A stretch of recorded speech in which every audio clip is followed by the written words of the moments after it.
Right, welcome back to the channel, everyone. It's going to be another jobbing video today. I've only really got small jobs in at the minute. I've got some bigger stuff coming up, but I'm happy just doing the little ones. It's a little bit less stressful. Having said that, I'm actually just waiting to get in one. It was booked in at 8 o'clock, first job, and I just rang them and they said, "Oh, can you come back at 9:30?" The trouble is, the job was half an hour away, so I'm actually just going to sit here and wait. So it's going to mess my day up a little bit today, but it is what it is. You know, it happens sometimes. People forget that you're coming and stuff, so it's completely understandable. So yeah, another job in one. Hopefully there's some interesting bits in here, and yeah, we'll see you straight on the first job. You don't realise how close to disaster you are on some jobs. I came to this job, diagnosed no hot water. It was obviously the element gone. I've descaled all the heater, but look at the thermostat pocket. It's completely rotted off. If I took that element out, I'd have had 25 litres of hot water, because obviously that bolt's in the bottom of the immersion. I didn't film any of this job because it was awkward to film, but yeah, just changed that. But if I'd come and try and change the stat, the whole thermostat pocket's rotted off. Look, that's obviously supposed to be a dry pocket with the stat going in. Completely rotted off. Good job I didn't play with that one too much. But yeah, job's all done now. These are actually a doddle to change, because you get two bolts which you can tighten through to push the element out. Obviously 4 nuts hold it in, and then you send 2 bolts, tighten it up, and it just pushes it out. Obviously I put a new gasket on, descaled all the heater, and now they've got hot water again. But you don't realise, you know, if somebody come to that and started playing with it or whatever. But yeah, that pocket was completely loose as a goose, probably only held on by scale. All that crap in the bottom of the heater as well. But yeah, that would have been an absolute disaster. We've got this here auto air valve to change on this jet air dirt set. I've ordered one in. You see it's been leaking a while. I maybe would have been able to service that one in, but service that one up, but we've ordered a replacement, so it should just be a case of turning that valve off, that valve off. In fact, we'll do that now. Can let the pressure out of that. Yeah, we should be able to let the pressure out of that, I think. And yeah, just whip that out and screw the new one in.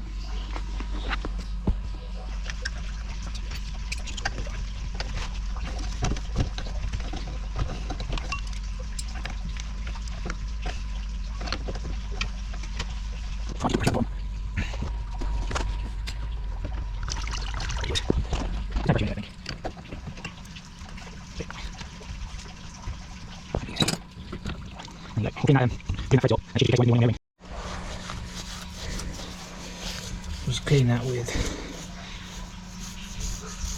a bit of steel wool, just where the O-ring sits. We'll clean the rest of it off in a second, but we'll get the valve back in to get the heating back on.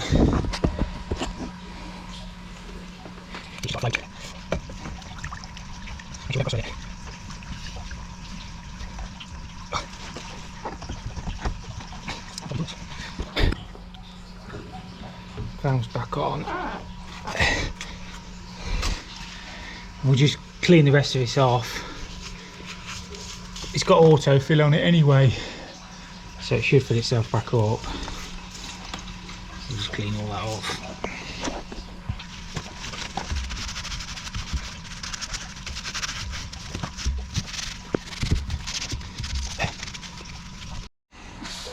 I think we're good. I know it's an easy job, but they all need doing, don't they? I think these actual air jets, I think I got a price on the air valve. It wasn't too bad, but I think they're about 1,500 quid. So just make sure it's not rot. Well, I don't think it'll rot through, but I think we're good.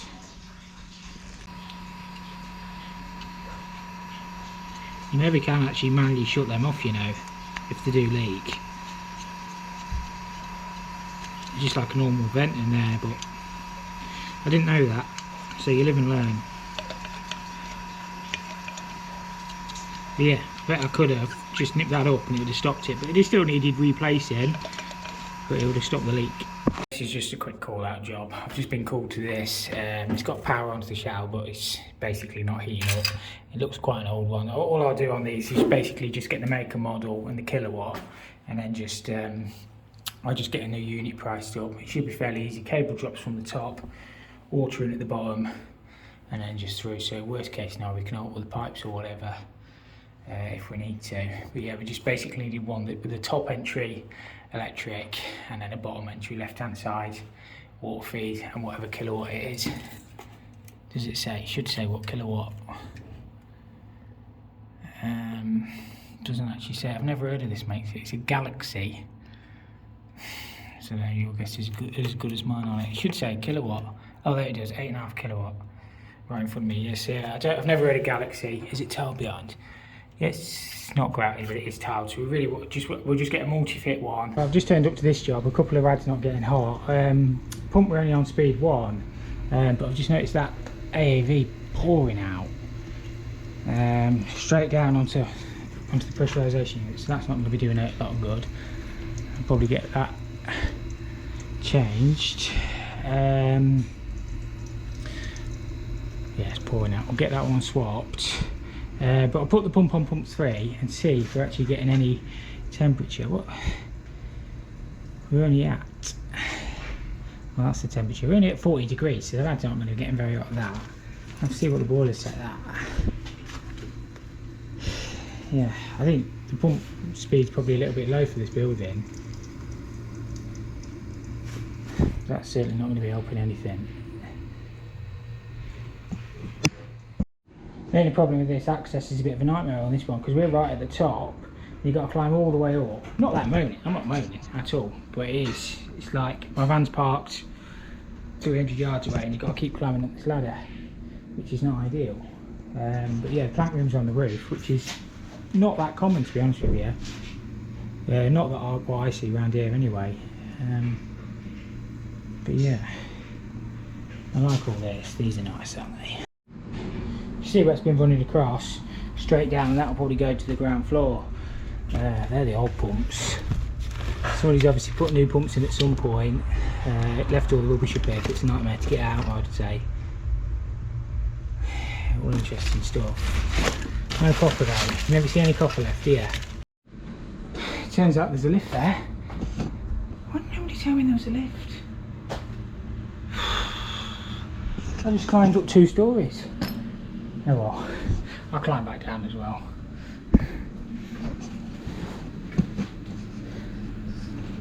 Let's just isolate them a minute.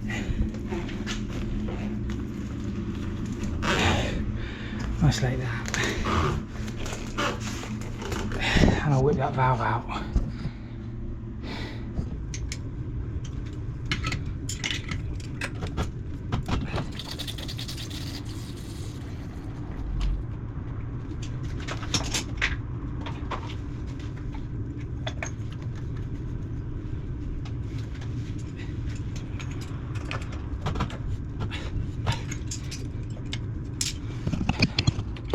So I'm ready to look at one way to get but don't believe that, it's just gonna price course probably a minute, so you might as well fix it.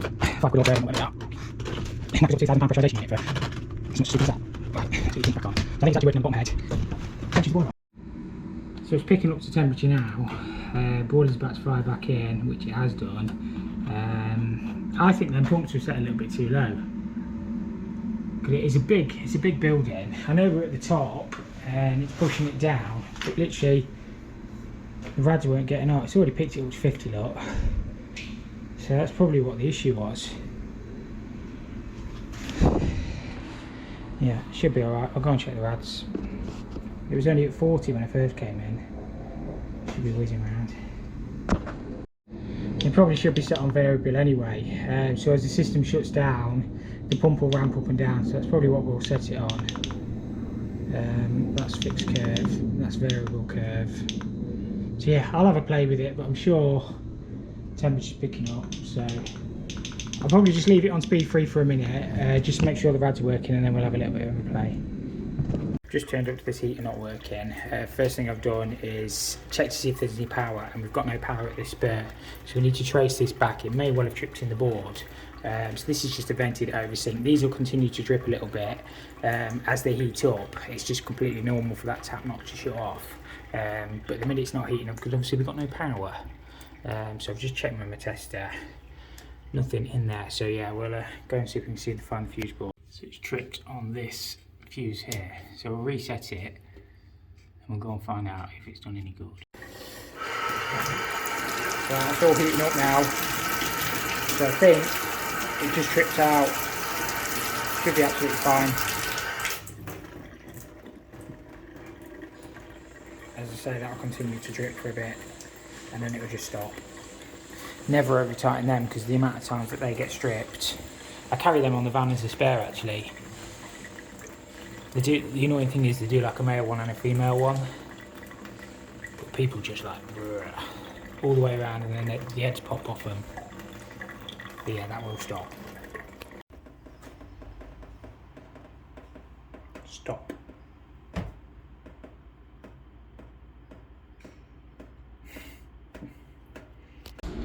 First job of the day is just to swap out this faulty shower. Somebody's been out and isolated it. I don't know if it was just constantly dripping or what, but they've just asked me to swap it, so it's just a Bristol Sneak. So I brought one with me and literally just undo the nuts and say the water's already off. We'll make sure it is. And yeah, one Allen key underneath on these I believe, or is it on top? Oh, on the side on this one, and then you just pull off and get it straight swapped across. Just literally slacken them nuts off. I might change them to be fair. If I can get the olives off, should be able to.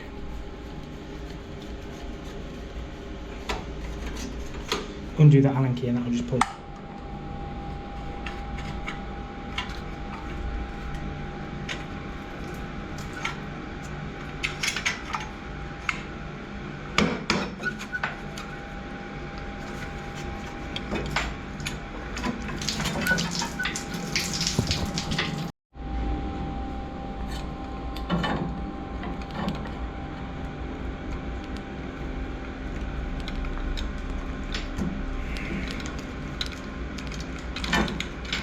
Just get them old olives off. Somebody's cleaned the chrome off as well.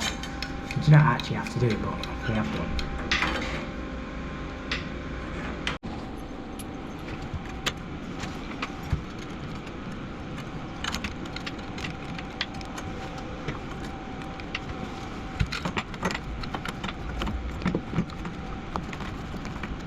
How do you go?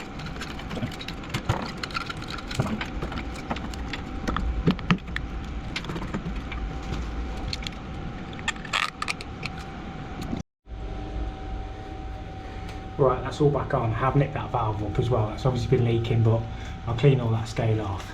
It's not leaking now. But yeah, I might change that riser rail as well to be fair, but let's just give this shower a go.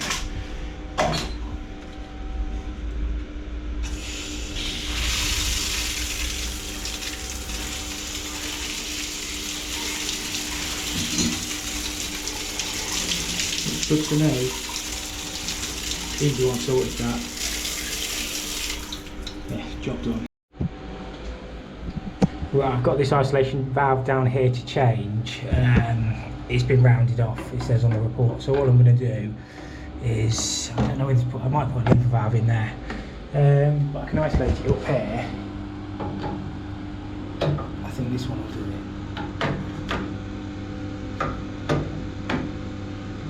Isolate it there, and then just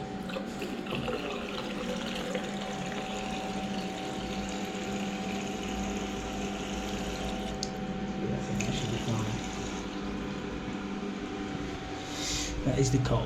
They're saying the cold one's isolated. Yeah, that should be alright.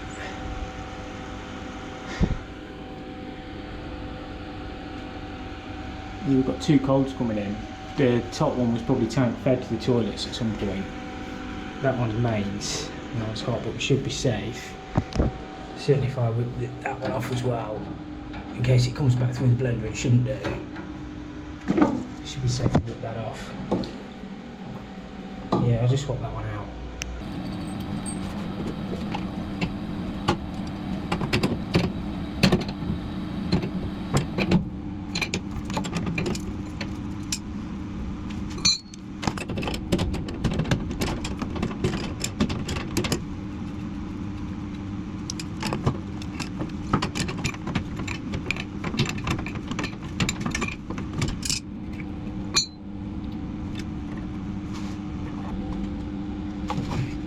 doesn't like it.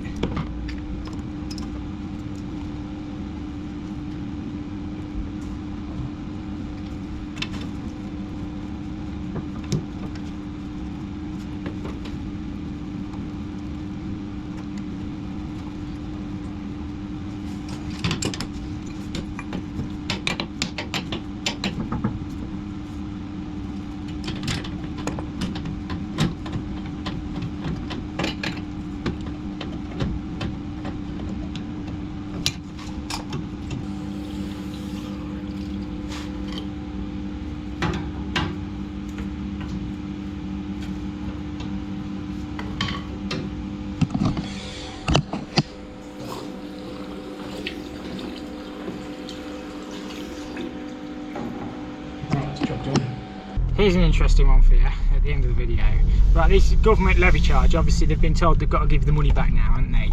For all these boilers we've been fitted. Obviously we've been paying the £120 levy charge, which should never have been charged anyway, because it didn't come until April, and then they said, right, you've got to give the money back. On the first two, because I priced them last year, I had to stand. So I had to stand the £120. They've now turned around and said, obviously the money, the boiler's been registered, goes to the end user. Well, that's okay, I completely agree. I was going to give the money back to the customer anyway, but I wasn't on the first two because the customers I had to stand £120 on the first two boilers I fitted this year, because obviously I priced them last year, it rolled over into this year, I had to stand the levy charge. So I get the customer gets the money back on the rest of the boilers which I fitted, which I was going to give back anyway. But why do the first two customers then get another £120? That's not fair, because that's coming straight out of my pocket. So that's an interesting one. That's like annoyed me a little bit. Obviously money's gone now anyway, so money's money, isn't it?